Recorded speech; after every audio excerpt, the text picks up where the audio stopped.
Today, a cash flash.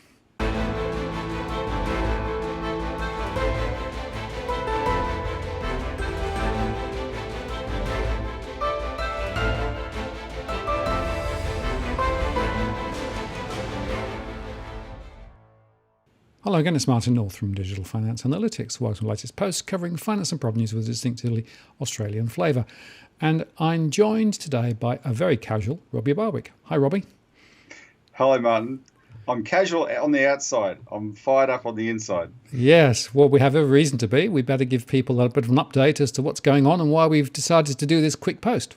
All right, on the cash ban, the Coalition Party Room, which is the government, and that's Liberals and Nationals, they had their weekly caucus meeting this morning, and they endorsed the bill, the cash ban bill. There was apparently, according to a source, there was some objection. More Nationals than Liberals objected, but some Liberals objected. But it went through, with the endorsement of Frydenberg and Morrison, etc. And it's very interesting that one MP, George Christensen, who's a National MP from Queensland, quickly said, "Let it be known that I voted against it in the party room." Now, why did he say that? Because he's worried about the backlash, and so he should. And what we want to talk about here today is the backlash. We are the backlash. Now, so what we're suggesting people do is, today is Tuesday. Martin and I are talking 2 o'clock on Tuesday. Parliament sits for the rest of today, Wednesday and Thursday this week. The bill will likely be introduced tomorrow. Those who followed this process closely, though, would be aware that we haven't even seen the completed version of the bill yet, right? Because the Treasury, after they got bombarded with submissions, went quiet and hasn't revealed anything. So the government will have to introduce a completed bill for sure, but we haven't even seen what that is yet, right? Plus, as John Adams expressed to me, and John's someone who's had experience in government as an insider, it's a pretty disgusting process that these MPs, when they went into this meeting, they didn't even know what they're going to talk about. It sort of sprung on them. They were aware of the issue because we've made them aware of the issue. But it's not like the government says, here, look, in 2 weeks' time, we're going to talk about this. Think about it. Consult your constituencies about it, etc. No. This is a process. It's a corrupt process designed to be able to ram legislation through, right? However, there is a commitment in Parliament to refer the bill to a committee, right? And that should happen. I'm not guaranteeing it will happen because you just don't know. There are people like the One Nation, which is opposed. They're going to try to make it happen.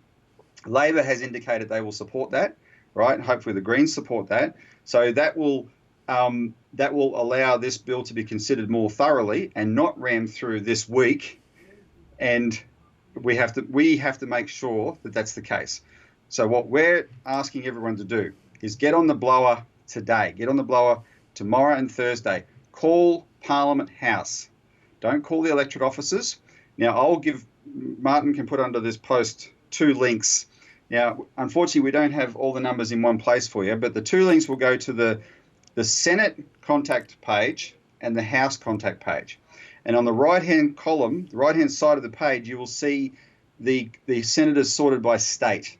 Click on your state, right, for senators and MPs and call them all, especially all your senators. But call the 02 number.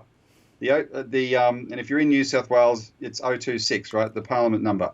Call that number because there are really long corridors in Parliament. There's offices on every side. And we want all those phones going off at once, right?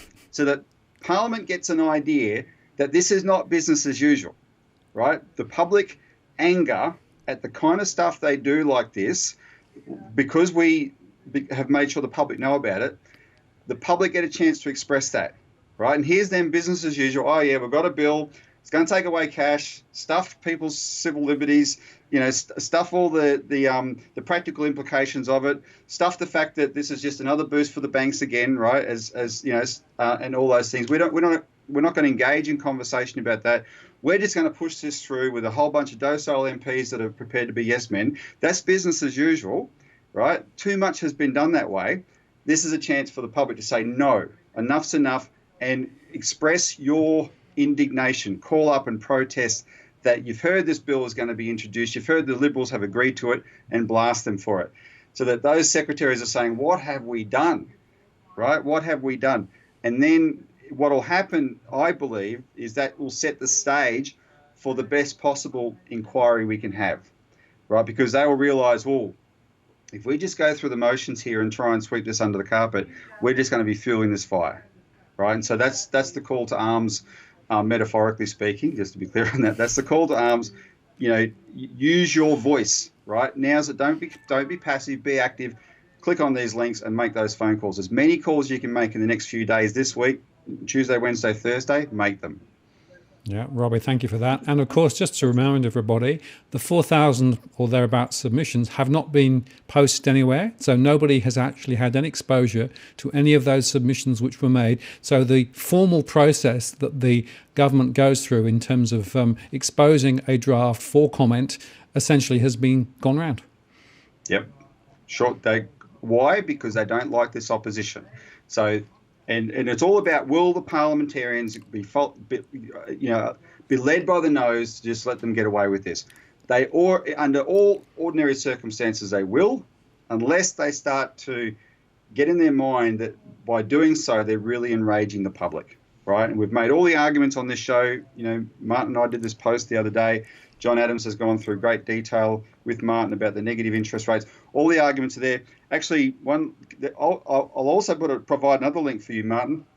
There's a really good website that's just been put up by Melissa in Western Australia. She has done Australia a favour by going through in detail the Black Economy Task Force report, and she's pasted it down into the most important parts to show you that it's rubbish.